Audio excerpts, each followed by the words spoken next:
Muy bien, vamos a continuar con la charla magistral de Cecilia Méndez. Cecilia Méndez es licenciada en Historia por nuestra Casa de Estudios y doctora en Historia por la State University of New York, Stony Brook. Se desempeña como profesora de Historia de la Universidad de California, Santa Bárbara. Sus temas de investigación están centrados en la historia social y política, y ahora también historia militar, de la región andina desde el siglo XVIII hasta la actualidad. Ha dedicado varias investigaciones al estudio del campesinado indígena andino en el Perú, especialmente en la zona de Ayacucho, durante la transición del periodo tardío colonial al naciente Estado republicano, así como la construcción de las concepciones modernas de nación, etnicidad y raza en el Perú de los siglos XIX y XX. Entre sus publicaciones destacan The Plebeian Republic, The Wanted Rebellion and the Making of the Peruvian State, 1820-1850, publicado en el 2005, y investigación que fue premiada,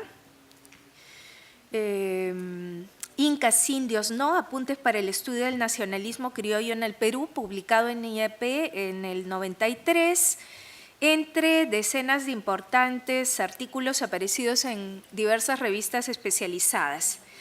Actualmente está preparando un libro sobre la guerra y lo militar en la formación del Estado republicano y la participación del campesinado en este proceso.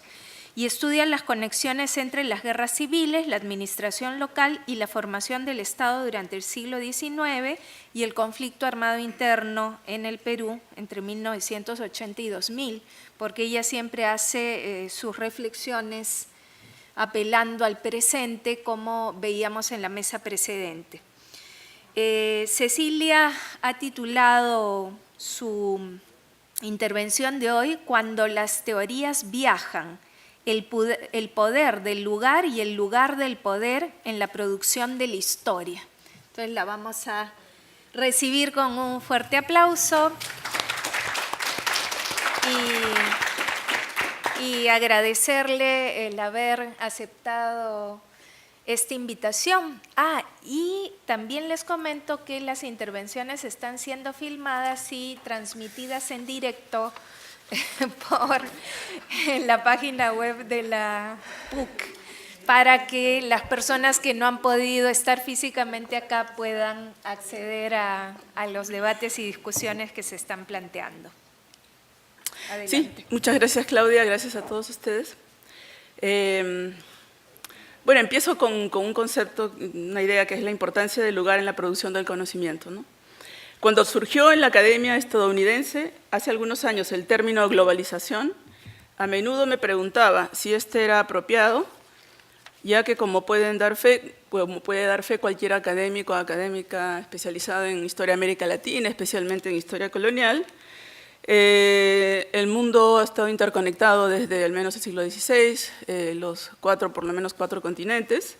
Entonces, esta llamada globalización me preguntaba de qué se trataba, si esta interconexión ha existido de manera muy intensa desde por lo menos que los europeos llegaron aquí e invadieron a América, bueno, lo que después se llamó América. Sin embargo, antes de que los latinoamericanistas de cualquier filiación política pudieran hacer sentir su voz, se hallaban firmemente establecidos en Estados Unidos los programas de Global Studies o estudios globales, que hoy han empezado ya a dar maestrías e incluso doctorados, y que están dedicados a temas contemporáneos, no tanto temas históricos. No bastaba mucho esfuerzo, sin embargo, para reparar que la llamada globalización era un eufemismo para hablar de la expansión del capitalismo transnacional hasta los últimos confines del planeta, ahí donde el capitalismo del siglo XIX no había llegado, y también analizar sus patrones culturales.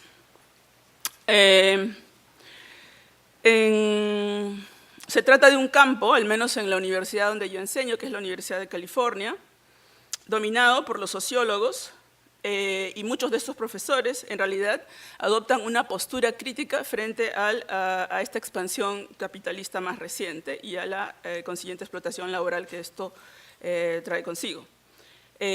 Una explotación también de recursos que está devastando aceleradamente los recursos de la tierra, como los bosques, ríos, lagos, etcétera, como ya sabemos, ¿no?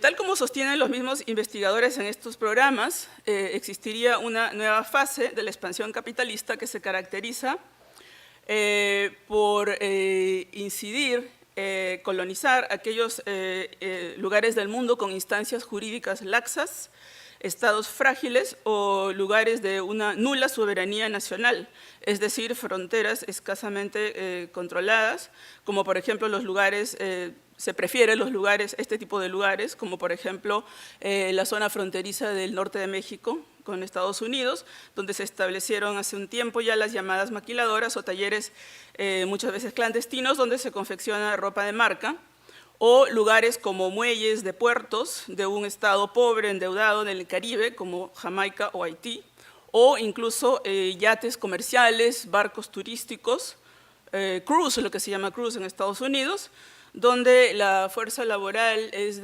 digamos, no está protegida bajo ningún un aparato jurídico concreto, porque justamente está en un lugar de nadie, que es el mar, en teoría, ¿no? Entonces, en todos estos lugares de una ausencia de soberanía jurídica, sobre todo de la ausencia de presencia de soberanía de estados nacionales, o donde los estados no se preocupan por la legislación laboral de sus propios ciudadanos, es donde se tiende a expandir más la explotación capitalista, ¿no?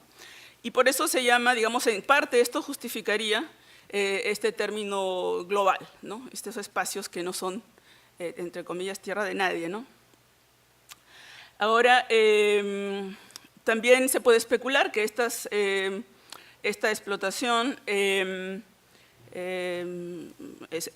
sucede de este modo, o sea que el capital viaja de este modo, porque ya en los países más ricos los trabajadores han adquirido ciertos derechos más firmes y están mejor protegidos por sus legislaciones nacionales que en otros países con leyes más laxas. También se puede mencionar que son tipos de temas que estudian estos programas globales, que lo que se llama este capitalismo global se basa en una tercerización de servicios, los llamados services, y que que hacen prácticamente que la compañía transnacional quede inmune ante cualquier juicio que le quieran poner sus trabajadores, por ejemplo.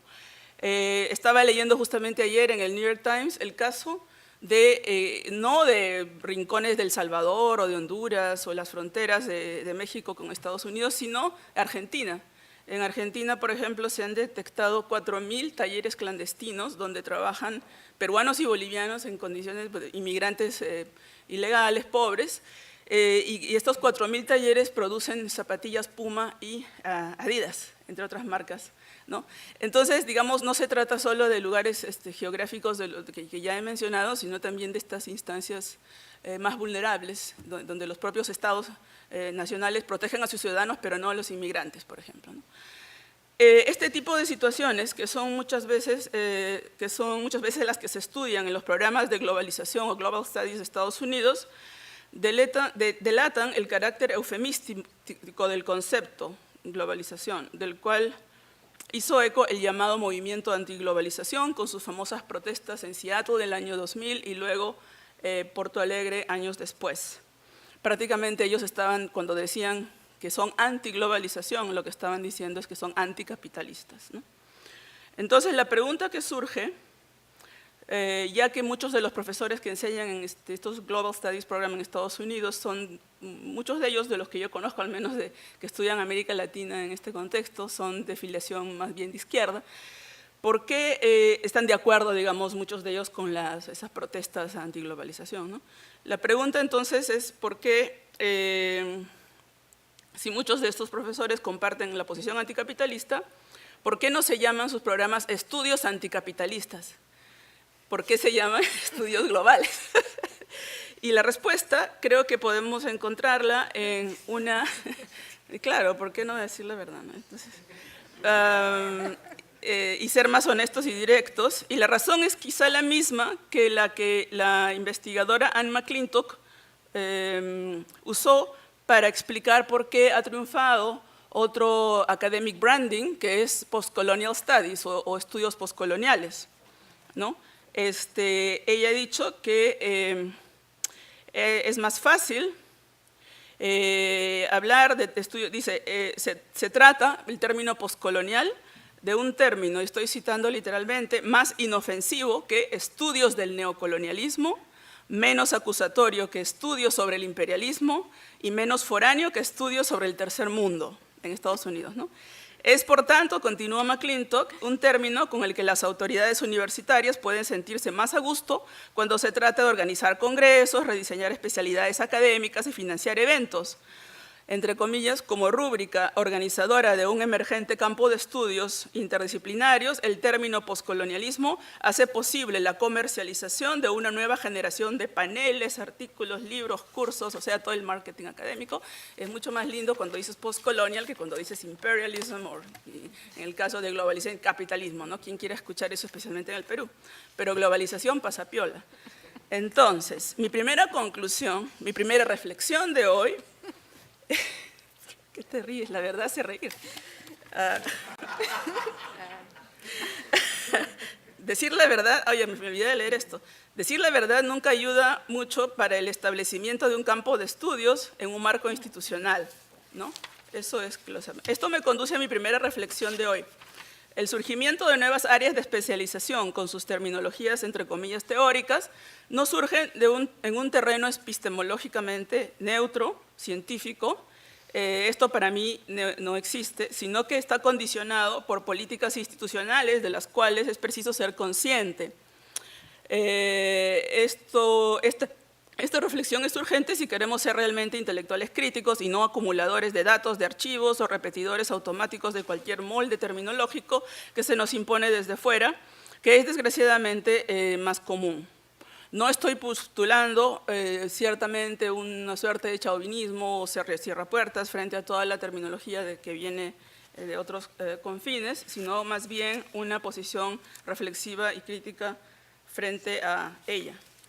En este sentido, quiero llamar la atención, por ejemplo, sobre los problemas de un término como globalización, es que nos hacen como hacer la vista gorda de las murallas que se están erigiendo al mismo tiempo que se plantean la velocidad de los intercambios, la interconectividad del Internet, se habla mucho de que ahora ya las fronteras nacionales son muy laxas, y yo creo que son más laxas para ciertas personas, para las personas más afluentes, que tienen más recursos para viajar y les abren todas las puertas. Europa abre sus puertas dentro de sí, pero las cierra para el mundo.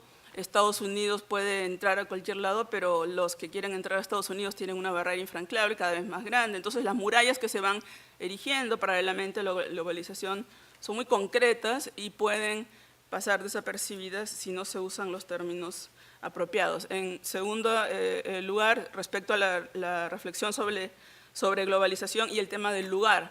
Quizá una de las razones por las que soy tan enfática en esto de tomar una distancia crítica del término globalización es porque he empezado a darme cuenta que en varios programas, en estos programas de Global Studies de mi universidad, realmente ellos creen que tienen una perspectiva global, porque contratan a un profesor de la China, a uno de Alemania, a una peruana, qué sé yo no estoy por ese caso, pero he dado seminarios en esos cursos donde estudian los estudiantes graduados de Global Studies. Yo he dado seminarios varios años y me doy cuenta que se crea una ficción dentro de estos programas que al que tener una diversidad de nacionalidades ya es global, ¿no? Y la verdad es que no, porque como he referido al comienzo, tiene que cumplir un currículum, esa producción de conocimiento sigue teniendo un lugar. O sea, para mí no existe un lugar global, es un imposible, ¿no? No existe. Incluso ha surgido un grupo de Global Anthropologists, pero todo esto está restringido al inglés, por ejemplo. No tienes que saber inglés, tienes que tener cierto dominio, cierta cultura académica para poder entrar en esto global. Entonces, de ahí mi escepticismo. No existe un lugar global. no existe tampoco un no lugar. Toda producción tiene surge de un lugar, de un cierto lugar que es geográfico, pero a veces institucional, puede ser, un lugar de enunciación. Entonces, esta es mi segunda reflexión de la importancia del lugar en la producción del conocimiento, en nuestro caso, el conocimiento histórico. La tercera reflexión, que es más concreta de la historiografía, se inspira en un texto de Edward Said, que no sé si en el Perú se ha discutido mucho, que se llama Traveling Theory, teoría que viaja, y que fue publicado en el año 1983 como parte de una antología de Edward Said en inglés. He buscado traducciones al castellano, pero no las he leído por justamente mi horror. Si tengo la posibilidad de leer en inglés, lo leo, ¿no? Desgraciadamente tengo que depender de traducciones para otros idiomas. En este caso encontré el título Teoría ambulante y me parece horroroso, entonces no leí la traducción, pero les puedo pasar el dato luego. Y lo que él dice justamente es cómo a partir de ciertos casos específicos, empezando por Lukács,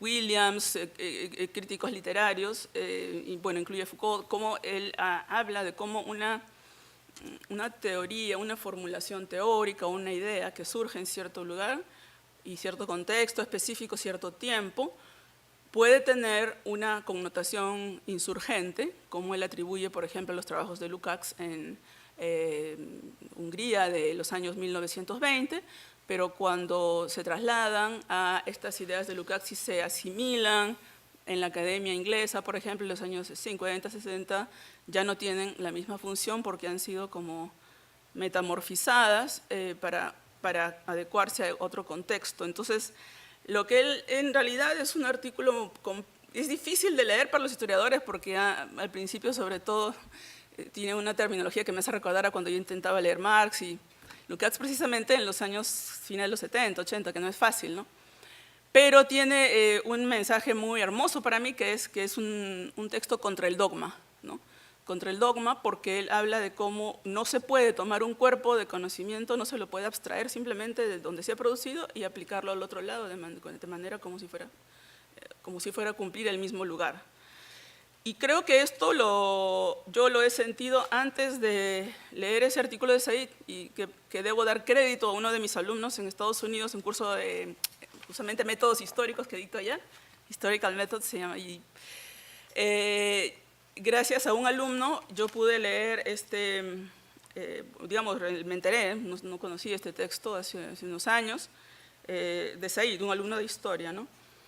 Ahora, en este texto, Traveling Theory, yo creo que puede ayudar a entender muchas de las cosas que a mí me hacen reflexionar desde que hace 25 años o más estoy fuera y estoy, digamos, yendo y viniendo entre dos mundos académicos sumamente distintos, pero que al mismo tiempo veo ciertas mímesis que sobre todo se instalan y quisiera digamos, plantear cómo yo he experimentado este Traveling Theory. Primero, a través de las nociones de racismo y etnicidad, ¿no? Segundo, a través de la historiografía sobre la independencia. Y tercero, si es que me alcanza el tiempo de la, entre comillas, subalterna, historia subalterna, porque en realidad es otro de los términos importados que se instalan de manera tan rápida que a veces no hay tiempo de reflexionar cómo así se instalaron. Y ya estamos dentro y no nos damos cuenta. Y repetimos, y digo nos, y hablo en primera persona plural porque yo también me considero del ambiente académico peruano, pero me considero también gringa, o sea, gringa en el sentido, académicamente soy parte de ese universo también, entonces ando en estas dos, tengo más obligación de tomar distancia de ambos, entonces creo. Entonces, el primer asunto en este Traveling Theory sobre etnicidad, y como dice Claudia, pues me van a perdonar, pero yo siempre tengo que hacer referencia a algo vivo en el presente, inclusive para cualquier reflexión teórica. Cuando entonces pude percibir hace unos años que en Estados Unidos el concepto de mezcla racial hablar de mestizos, hablar de marrones, hablar de mexicanos filipinos, etc., tenía una cierta connotación subversiva o de historiografía de vanguardia en la academia, el mestizaje, ¿no? El mestizaje de todas las tonalidades. ¿No? Y yo decía, pero ¿qué tiene de subversivo, como de nuevo, hablar de mezclas raciales? Cuando hablaban de matrimonios interraciales, surgió todo un lenguaje de The Brown, y los colegas me contaban pues que en Estados Unidos se hablaba hasta hace unas décadas solo de, cuando se hablaba de raza era blanco o negro, no había nada en el medio, ¿no?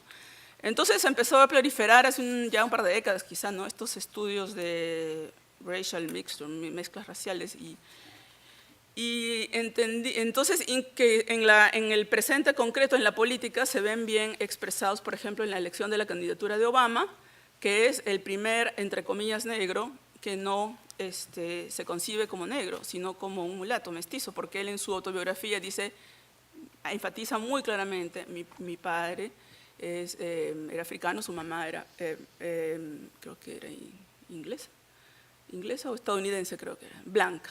Entonces él siempre enfatiza esa condición mestiza, o mulata diríamos nosotros, de su identidad, y no tenía un lenguaje precisamente racial. Entonces surgió en esos tiempos de la primera elección de Obama, o quizá existía y él lo confirmó, una idea de que Estados Unidos había trascendido el racismo y estaba en una era postracial. Y eso me sonaba familiar, ¿no? A mí, sounds familiar, ¿no? Porque en el Perú, pues desde Garcilaso estamos con ese cuento, ¿no? Entonces, desde el siglo XVII, XVI, y toda la idea del mestizaje, que para nosotros es la más conservadora que puede haber, porque justamente nos hace creer en una especie de ficción de que, bueno, no hay racismo porque todos estamos mezclados y no hay razas claras, por lo tanto no hay discriminación racial. Entonces, ese ha sido más bien. Entonces, este era un ejemplo, este era un ejemplo de lo que decía Said, ¿no? De cómo una idea que puede ser insurgente o subversiva, un poco que remecer nociones en un contexto puede ser conservador en otro. ¿Y por qué digo que resultaba? Ahora, decir que está una sociedad posracial en Estados Unidos no es nada insurgente, por si acaso. Eso era un derivado periodístico. Sino, lo insurgente era lo siguiente, una cierta cultura que admitía algo que había estado negando por siglos, es que es su propio mestizaje. ¿Por qué? Y ahí lo entendí clarísimamente, bueno, quizá tardé un poco, pero era tan obvio, que hasta los años 60 en Estados Unidos estaban prohibidos por ley los matrimonios entre dos personas de razas distintas.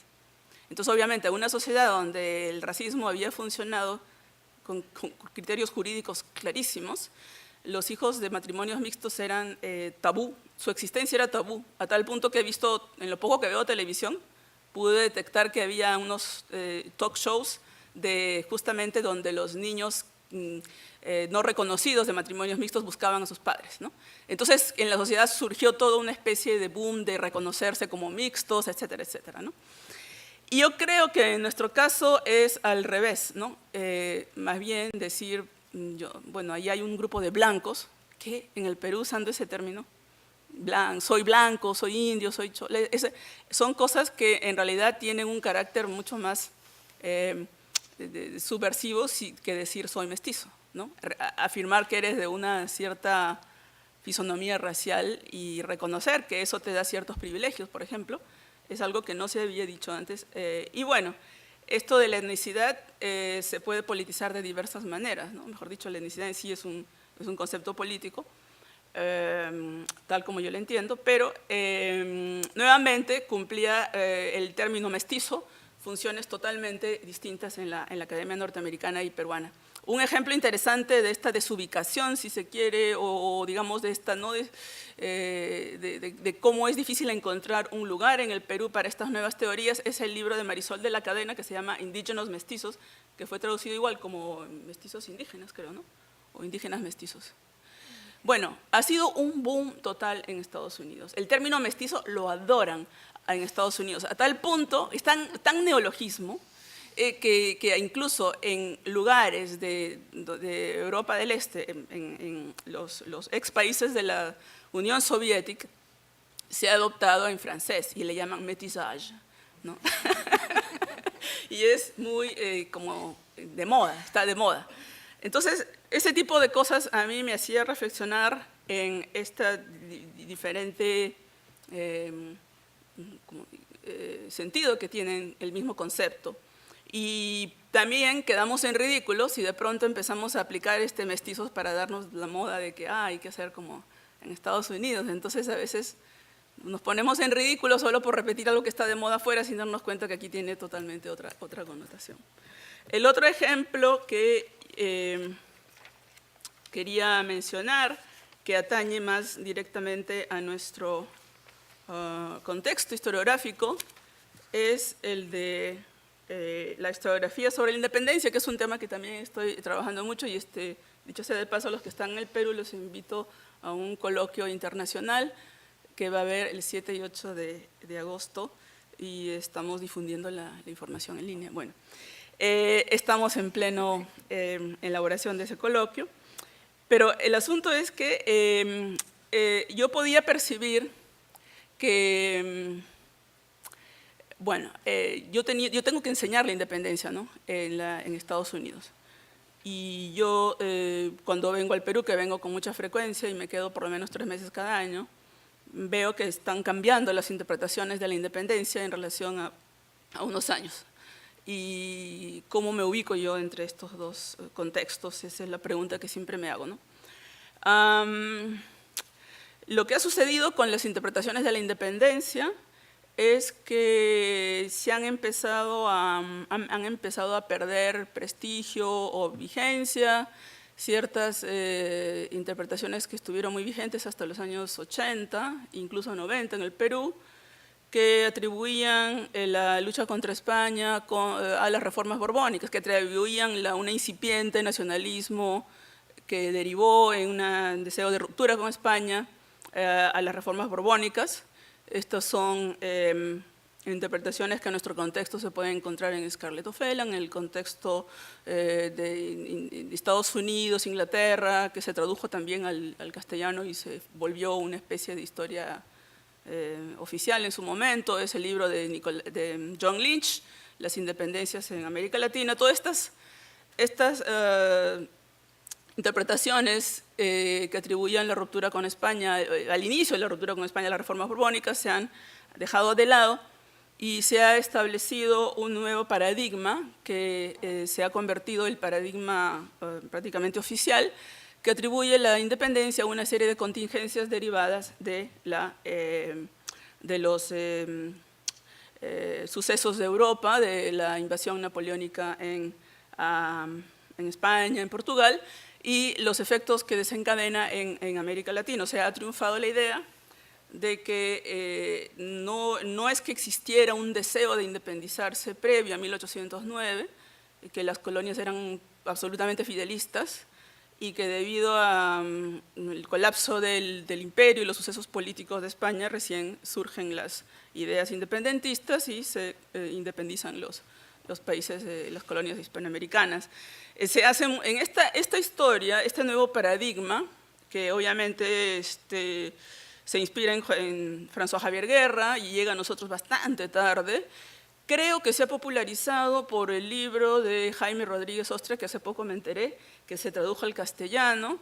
Perdón, Jaime Rodríguez, no es Ostra, Jaime Rodríguez un historiador ecuatoriano que… Sí. ¿Perdón? Ordóñez. Ordóñez, gracias. Cuyo libro en inglés se publicó en los 90, me parece que en el 98, y ha habido una edición anterior en castellano, pero ha sido a partir de una edición, me parece, del Fondo de Cultura, que se ha difundido acá, y se ha convertido como en una nueva historia oficial. Básicamente es la idea de que nunca quisimos separarnos de España, que adorábamos a nuestro rey español, y que todo el lenguaje del liberalismo republicano tiene un origen monárquico, ¿no? que es gracias a España que tenemos nuestro lenguaje de soberanía, etcétera, etcétera. Ahora, yo quiero llamar la atención sobre un tema importante, nuevamente esto de las teorías que viajan.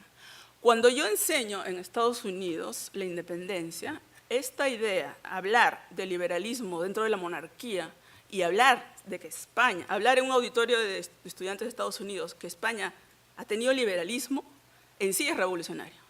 O sea, remece todo, porque ellos solo pueden entender el liberalismo como inglés, francés o estadounidense, ¿no? Entonces, es una subversión total. Cuando yo agarro el libro de Jaime Rodríguez y les digo, miren, y yo pues también lo manipulo, ¿no? Porque lo presento a propósito para decirles que ellos reconozcan, porque se olvidaron, que España tuvo un imperio, ¿no? Porque para ellos el único imperio era el inglés, ni siquiera el francés. Entonces, les leo que Jaime Rodríguez tiene una afirmación que a mí especialmente me interesa mucho por la cuestión indígena, ¿no? Donde dice que los españoles, las Cortes de Cádiz, con este decreto de que convertían en ciudadanos a todos los que vivían en sus colonias, incluso a los indígenas, aunque marginaban a los de descendencia africana. Bueno, los indios eran ciudadanos españoles, entonces, wow, ¿no? Y él dice que en Estados Unidos, de que los indios fueran ciudadanos americanos, eso pasó 20 años después. O sea, fíjense ustedes lo revolucionario que era España y lo liberal que era España. Y yo se los digo porque era cierto, pues no, o sea, eso es cierto y objetivo en ese contexto y tiene una connotación tan subversiva para lo que ellos entienden por liberalismo, que no me lo creen y creo que nunca he llegado a que lo asimilen. Ahora bien, cuando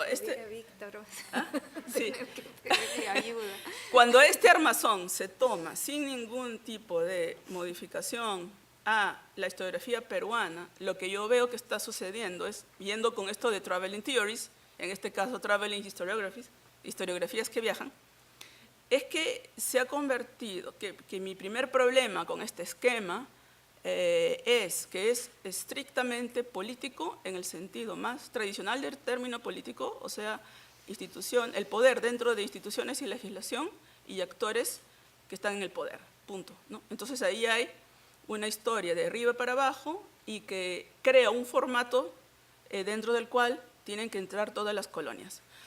Ahora, que tampoco, bueno, este es un término que tampoco les gusta, ¿no? Porque son reino, ¿no? Es la monarquía con sus reinos y provincias y no colonias, ¿no? Cosa que yo sí, francamente, me parece que hay que disputar, ¿no?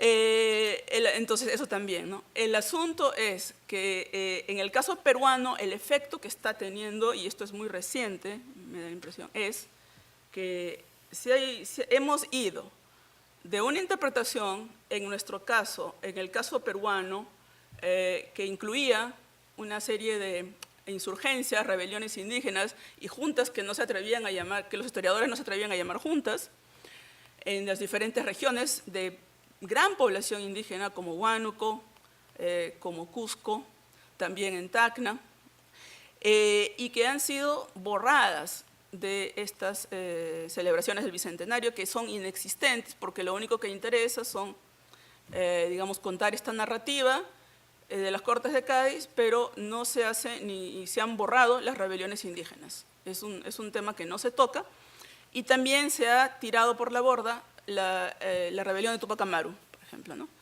Yo sostuve una discusión con mi amigo y colega Víctor hace unos años, precisamente sobre este tema, diciendo que yo no estoy segura que se pueda hacer una secuencia como existía en el Velascato, que bueno, la independencia es un proceso que empezó con Tupac Amaru y terminó en la batalla de Ayacucho, y que fue un proceso donde todas las clases y razas y grupos sociales se unieron contra los españoles. Esa era una ficción, ¿no es cierto? Crear una cronología ininterrumpida de luchas anticoloniales. Eso no existe, no existió. Pero tampoco es posible simplemente borrar esta huella, porque esta huella de las insurgencias indígenas es algo intrínseco a la historia colonial peruana. Entonces, y puede servir tanto para entender formas de ruptura con España que se dieron, no necesariamente la proclamación de San Martín ni la batalla de Ayacucho, sino las diferentes expresiones locales de estas luchas por la independencia de las cuales no se habla, ¿no? Porque seguimos una narrativa nacionalista también de la historia oficial con un solo formato, que es la proclama de San Martín. Y esa sería otra vertiente, ¿no? El nacionalismo oficial que está en los medios, que también ignora esta otra versión que viene desde Francia y España y incluso de Estados Unidos, porque Jaime Rodríguez está en Estados Unidos, pero no representa una corriente pues, predominante allá, aunque está entrando poco a poco también. Entonces, creo que en este sentido pienso que haríamos mal de quedarnos contentos con que hoy ya tenemos una nueva alternativa de narrar nuestra independencia, porque empezaría exactamente con un suceso político que tiene que ver con lo que pasa en España en 1809 y dejando de lado cualquier otra cosa que está anterior a eso. Un ejemplo de por qué creo que no es posible simplemente no mencionar otras insurgencias o procesos revolucionarios con sus propios realismos, obviamente, y bueno, yo he hecho un libro sobre 7 capítulos tratando de explicar una sublevación realista en la colonia, así que creo que tengo derecho para hablar de los patriotas alguna vez. Un ejemplo de cuáles son los riesgos de silenciar aspectos económicos, aspectos sociales, culturales, y solamente focalizarse en lo político, tal como lo establece la teoría de François Javier Guerra, o la teoría de que todos los procesos dentro de la monarquía siguen un mismo formato. Uno de los riesgos es que, digamos, no hablar de Túpac Amaru, por ejemplo, cuando se habla de independencia, es como no hablar de Sendero Luminoso cuando se habla de Fujimori, ¿no? Es sucesos que ocurren 20 años antes, 30 años antes y que siguen teniendo una vigencia impresionante posteriormente, y estoy siguiendo literalmente las veces que se alude, a veces sin nombrar a Túpac Amaru en los años posteriores y durante la independencia, ¿no? Está tremendamente presente, a veces en sus silencios, precisamente porque es una presencia que no se puede evitar, ¿cómo se dice?, reconocer, ¿no? Entonces, termino un poco con esa reflexión, que sea cual fuere ese paradigma, teoría, idea, concepto, llámese una visión hispanista o hispana de la independencia, que es como quizás se podría interpretar aquí las últimas versiones. Sea como fuere lo que queremos usar como concepto o como paradigma historiográfico, mi única reflexión final es que hay que tomar cierta distancia crítica, porque si nosotros repetimos simplemente todo lo que venía de afuera, a veces por el prestigio de cierto autor, por el prestigio de cierta casa editorial, por el prestigio de cierta universidad y por el prestigio de una lengua, que a veces es el inglés, entonces estamos condenados a no pensar y a no ser académicos y no ser intelectuales. Gracias.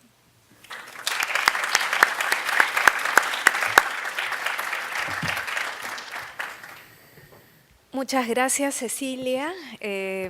Has puesto varios temas para la discusión.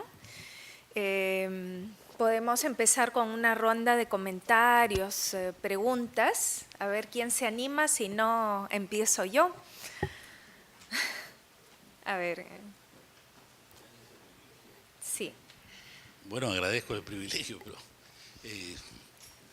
obviamente agradecer esta conferencia magistral que nos da Cecilia Méndez, y sobre todo pues como ella toca temas duros y lo responde de la misma manera, pero a la vez su simpatía con que lo hace nos hace mucho más agradable una conferencia como esta.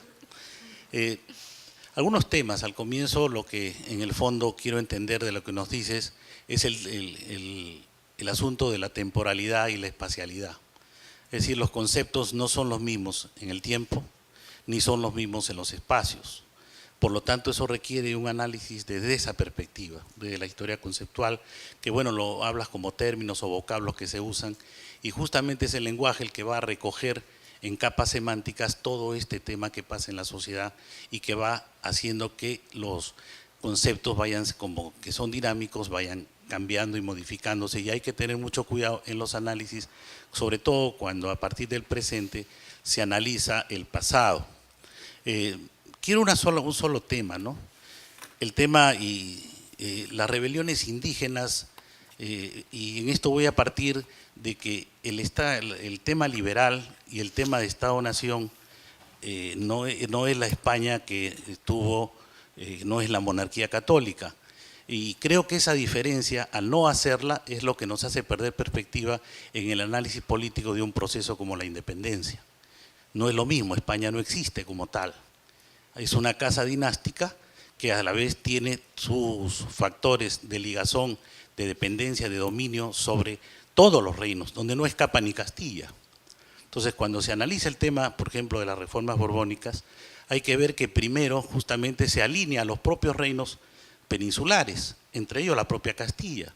Se empieza a atacar justamente el poder nativo, a diluirlo, de tal manera que después esa casa dinástica, que no es lo mismo, o sea, la monarquía no es lo mismo que el Estado-Nación, y hay veces no entendemos ese estado de cosas en donde considero que en la independencia pasamos por 3 bombas atómicas políticas. Una de ellas es la desmembración de una unidad política como era el Virreinato del Perú, que se inició desde el primer tercio del siglo XVIII y continuó hasta desmembrarse completamente ya en la segunda década del siglo XIX, que es por sí misma es ya todo un problema político de gran significación. El otro es el asunto propio en donde se está modificando una forma de gobernar, de una forma monárquica que hemos tenido, llámese, o sea, la concentración de los 3 poderes clásicos en manos de una sola persona, se produce en un cambio en donde se pasa justamente de la monarquía a la república, que es otro trance también severo. Y el último tema es justamente este.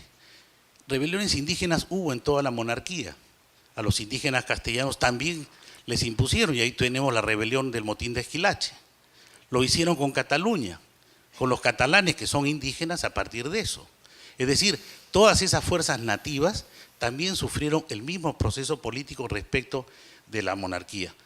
No me quiero extender más, simplemente te dejo esos temas. Sí, ¿quién más desea intervenir? Sí, doctora Carmen Villanueva.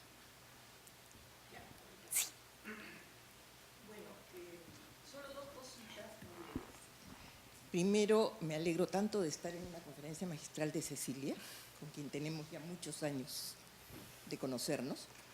Y sí decir que, Claudia, te olvidaste de un trabajo fundamental de Cecilia, que yo creo que fue lo primero que nos hizo conocer a una persona creativa, original, sumamente seria. O sea, su primer trabajo, que yo lo tengo porque me lo regaló alguna vez, fue sobre un aspecto que no se había tratado en la historia del Perú y que era los trabajadores del guano, ¿no? Entonces, ese trabajo creo que es fundamental realmente y no sé, esperamos que alguna vez lo reedite porque realmente no hay otro. Bien, paso a uno de los temas que ella ha explicado, que ella ha mencionado, que es el de las rebeliones indígenas. Por X circunstancias, yo he tenido oportunidad de ver ahora un archivo privado de una persona de fines de la colonia y comienzo de la República, y se puede ver ahí la percepción que hay de lo que está pasando en el Perú en ese momento. Lo valioso es que se trata de una cosa totalmente privada, íntima, que no se va a dar a conocer. Entonces, ahí hay una versión de cómo se manifiestan los pueblos por donde va pasando el Ejército Libertador. Y hay cosas sumamente importantes que están relacionadas con esto de esos movimientos internos que hay en el Perú y que no se han estudiado mucho. Hay alguna cosa antigua de la Dunbar, pero no mucho más. Entonces, yo creo que eso, por ejemplo, unido no solamente a qué era lo que estaban sintiendo esas personas, sino a cuánto costó a los pueblos del Perú perdidos, que no sabemos ni su nombre, realmente la independencia. Ahí hay un costo que nadie pagó y que, por supuesto, en la época del guano, cuando se reconoció toda la deuda interna, tampoco se reconoció, pero que es un tema que valdría la pena estudiar un poco más. Hay cosas como cómo estos pueblos entregaban sus pertenencias, su ganado, todas sus cosas, y luego pasaba el ejército realista y los castigaba y los fusilaba y los colgaba por haber hecho eso. Y una vez que pasaban ellos lo volvían a hacer. O sea, eso está en algunos documentos cómo ocurría por los años, bueno, en el momento que llega San Martín en adelante y desde que llega Cochrane en realidad. Entonces, creo que Cecilia tiene toda la razón del mundo cuando dice que no hay que olvidar ese proceso interno, que también existió y que se conoce en parte por las grandes rebeliones, pero que no se conoce en los pequeños pueblos. Gracias. Sí, César. No sé quién fue primero. Buenas tardes. Siguiendo la línea de las rebeliones indígenas, ya que se ha tocado, algo que pude revisar un material suyo que hizo un curso en el IEP, creo, dejó leer a Trujillo. Entonces, una vez hice un artículo sobre la rebelión de Huánuco y solo empecé a revisar los tomos, los 5 tomos de Ella Dunbar Temple, y era bien interesante porque se te caía toda esa cobertura en los ojos que te había puesto una historia oficial, en el sentido de que normalmente te cuentan de que había un héroe llamado Crespo y Castillo que empezó a liderar una rebelión. Entonces, poco a poco leyendo, tampoco soy muy, todavía no tengo mucha práctica porque recién he egresado, pero se daba cuenta cómo había una población indígena que hasta había sido capaz de poder designar a Crespo y Castillo. Entonces, solo con una leve lectura de las fuentes, uno se daba cuenta mismo de esa capacidad, entre comillas, usando un término que usted también, agencia. Entonces, también tenía un papel interesante en lo que es la independencia y que estaba totalmente silenciado si es que no se trata de ver un poco a las fuentes. Igual tenemos toda esa colección de guerras populares que sacó la colección del sesquicentenario, que son como 10 tomos. Entonces es una cuestión de volver a las fuentes. Como señaló en la mañana Lizardo Sainer de que hay que volver a los clásicos, yo pienso hay que revisar bien la colección del sesquicentenario, ¿no? Que es lo más cercano que tenemos. Gracias. Atrás y después aquí. Sí, allá. Ante todo, muy buenas tardes. Quisiera también darle un punto de vista educativo a lo que estamos trabajando, o lo que estoy trabajando en este momento, ¿no? Particularmente es muy difícil enseñar esto en las escuelas, sobre todo porque se está en un proceso de cambio, de hacerle ver a un chico de secundaria, de cuarto, quinto de secundaria, como mencionaba ahorita la expositora Cecilia, ¿no? De que se dice en los colegios, los chicos preguntan en los colegios de secundaria, profesor, o sea, entonces, desde Túpac Amaru hasta San Martín, todo ese tiempo, el Perú se quiso independizar, ¿no, profe?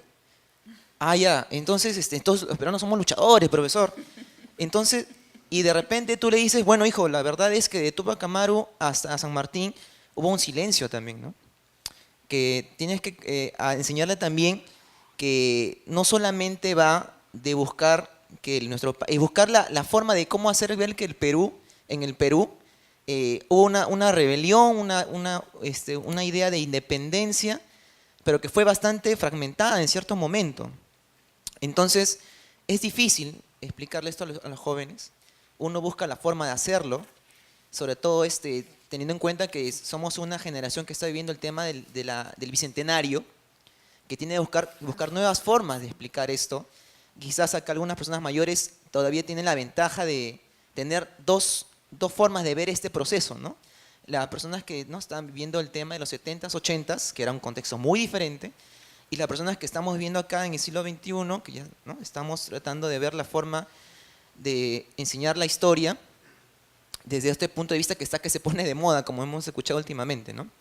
Entonces, lo que quisiera aportar, y para terminar ya y dar obviamente la palabra a otra persona, es buscar la forma, o de que nazca aquí, o los expositores también tengan una idea quizás, o la están desarrollando, es centrarnos en en este bicentenario, en lo que fue justamente la persona que me antecedió, Francisco de Sela, ¿no?, Payardelli, ver que en el Perú sí hubo procesos independentistas, ¿no?, y que se dio, y buscar la forma de cómo hacer un proceso pedagógico para que se pueda entender este proceso de cultura y se entienda de mejor manera. Muchas gracias.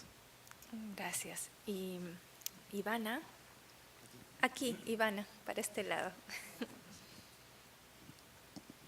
Gracias. Muy brevemente para que dé tiempo a las respuestas.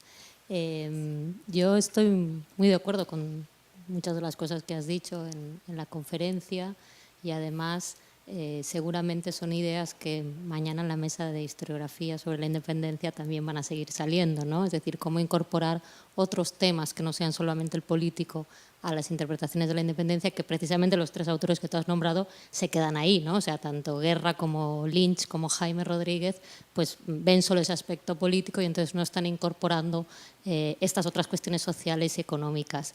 Yo lo que querría puntualizar es que creo que es cuando entendamos el proceso desde el punto de vista no de la idea de la independencia, que yo cuestionaría que existiera, incluso durante el proceso mismo y casi de seguro en los años anteriores, sino como la idea de la revolución. Es decir, no fue la independencia la que trajo la revolución, fue el proceso revolucionario el que trajo en algún momento, en uno de sus aspectos o en una de sus aristas, la independencia. Entonces, si tú ves el proceso desde el punto de vista de la construcción de un Estado-nación y de una nación y, por lo tanto, la independencia, te vas a dejar de lado a los actores sociales, a los que sí están luchando desde los años 80 del siglo XVIII por otras cuestiones.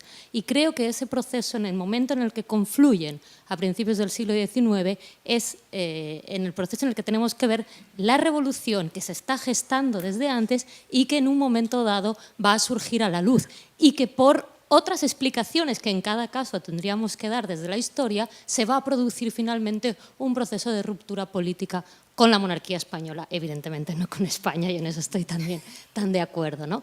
Entonces, no lo quiero desarrollar mucho porque mañana en la mesa seguramente Manuel y también Juan Luis y yo vamos a estar hablando de estas cosas, ¿no? Pero bueno, querría dejar un poco ahí esa idea planteada. Muy bien, yo solo comento algo muy breve, que ha estado muy interesante lo que planteaba Cecilia y sí concuerdo con esta idea de que 1808 es el inicio de una fase del proceso, pero también es la conclusión de un proceso anterior que se da con las rebeliones indígenas y otra serie de procesos de carácter también imperial, pero vistos desde el lado local, que no podemos dejar de lado y que a veces en ciertas interpretaciones que tú has mencionado se están dejando de lado, ¿no? Y lo que implica además también dejar de lado pues toda la participación y agencia de la sociedad y grandes sectores de la sociedad en un proceso tan complejo como la independencia. Pero bueno, tenemos minutos para escucharte. Sigo pensando. Bueno, no voy a comentar todo, obviamente. Agradezco los comentarios. Sí, había monarquía española, de hecho, pero también se usaba mucho España también en las alegorías. Cuando, precisamente en el contexto de la independencia, se hablaba de, he estudiado en los años 1820 incluso, bueno, antes de por ejemplo en el 20, y se hablaba de España casi como un padre, hay alusiones a una familia, etcétera, pero quiero contestar más bien, soy consciente de la cuestión de la monarquía y hablar de eso, ¿no? Pero quiero contestar más bien, comentar algunas cosas referidas a la dificultad de narrar una historia de la independencia cuando es tu propio país. Y porque es imposible, como decía al comienzo, ¿no? Silenciar tu lugar de enunciación, pero al mismo tiempo sin caer en un patriotismo barato, sin caer en una mitificación de la nación, y porque sabemos que los mitos nacionales fundan la nación, y en ese sentido me sería a mí muy difícil, por ejemplo, enseñar en el colegio y decirles esta es la historia que tienen que aprender. Yo lo que tendría que hacer es decirles estas son las independencias, ¿no? O presentarlo como una cosa múltiple aunque desgraciadamente la nación exige una narrativa única, pero eso es la historia oficial y siempre los historiadores pues estamos en esa línea difícil entre ser motivados por nuestras pasiones intelectuales y saber distanciarlas de ciertas emociones, incluso que tienen connotaciones nacionales o nacionalistas, pero esa es la línea de trabajo que caracteriza a los historiadores. O sea, el que lo puso más hermosamente es Michel Rose-Trujillo, justamente un historiador haitiano, que desgraciadamente su libro no se ha traducido al castellano y se llama Silence in the Past, Silenciando el pasado, el poder y la producción de la historia. Habla de cómo él, como historiador haitiano, era difícil, ¿no? Pero él lo hizo. Por ejemplo, contar una historia de Haití que no cayera en estos nacionalismos baratos, ¿no? Contra simplemente Francia, pero al mismo tiempo dar a conocer cómo existe un nacionalismo también nefasto y destructor, y del cual son responsables los haitianos principalmente, ¿no? Entonces, y que silencia muchas cosas. Entonces creo que siendo conscientes de no irse por los extremos nacionalistas ni tampoco asumir acríticamente los conceptos externos es que podemos salir.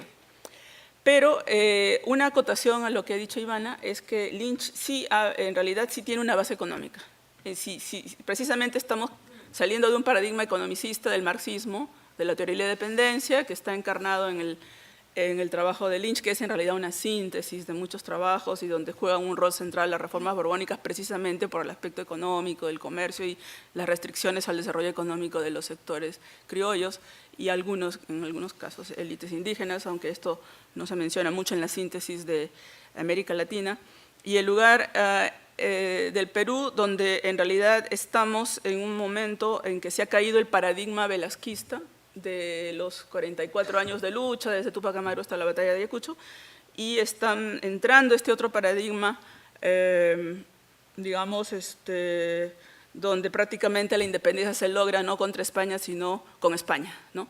Y creo que ahí cuestiono un poco que la independencia no trajo la revolución, sino la revolución trajo la independencia. La pregunta es la revolución de quién, para quién, y la independencia de quién y para quién, ¿no?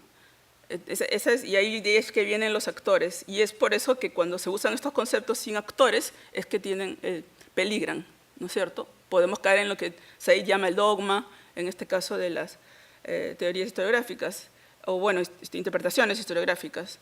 Me hace recordar también a un artículo muy bello de Olivia Harris que se llama The Coming of the White People, la llegada de los blancos, la llegada de los blancos, que habla de la conquista española y que habla de las periodizaciones, que a veces pensamos que las periodizaciones son neutras y nos olvidamos de cuán cargada políticamente puede estar una periodización. Entonces es bien difícil poner un inicio y un final a algo sin darle una connotación de alguna manera política o en algunos casos ideológica, porque se minimiza todo lo que estaba antes, pero tenemos que hacerlo. Entonces en eso estamos los peruanos. Creo que es un buen momento al bicentenario de tratar de entender cómo se gestó nuestra independencia, porque ninguno de los paradigmas existentes, el Perú no encaja en ninguno de los paradigmas existentes, es simplemente el lugar donde confluyen los ejércitos San Martín y Bolívar y ¡pum!, ¿no? Entonces, ¿qué pasó en el medio? Y no había silencio entre Túpac Amaru y, digamos, silencio en el sentido de que si la rebelión Túpac Amaru, digamos, fue tan fuerte que dejó a la población tan avasallada que de ahí no pasó nada hasta San Martín, no es cierto. Ya, bueno, eso hace mucho tiempo se ha cuestionado, digamos, de 4 décadas, creo, ¿no? Precisamente, bueno, y más incluso. Es curioso que en la época llamada de la República Aristocrática se haya dado más importancia a las rebeliones de Cusco de 1814, de Cela y de Huánuco, más la de Cusco, por el carácter mismo imperial del Cusco, en un sentido. El Ministerio de Instrucción Pública, que es lo que antes se llamaba, lo que ahora es el Ministerio de Educación, lanzó un concurso de ensayos en el año 1914 para hacer un estudio sobre la rebelión de Cusco de 1814. O sea, después de 100 años hubo cierta visibilidad y lo ganó un gran erudito, Antonio Eguiguren, con este libro de la Revolución del Cusco publicado en 1914. Entonces, justamente me llamaba la atención cómo en esa época de, entre comillas, república aristocrática, donde se supone que había más elitismo que ahora, nuevamente se supone, existía más conciencia de visibilizar estas insurgencias regionales que lo que ahora existe, ¿no? Y para mí personalmente esto es producto en parte de la presencia que tiene todavía Sendero Luminoso en la memoria, en nuestros rincones de nuestra memoria, y digamos, el tabú que existe sobre el propio término indígena o insurgencia, y insurgencia indígena peor, es un molotov, ¿no? Después de Sendero Luminoso, casi esta palabra es tabú. Entonces creo que hay que tomar conciencia nuevamente, no solo de lo que yo estaba diciendo al comienzo, de cómo las teorías viajan y tienen connotaciones distintas, sino también de la presencia del presente en nuestras interpretaciones del pasado, y en este caso cómo Sendero Luminoso en este contexto nos inhibe a hablar de estas insurgencias, ¿no? Bueno, si no hay ningún comentario más. Bueno, muchas gracias a Cecilia Méndez por su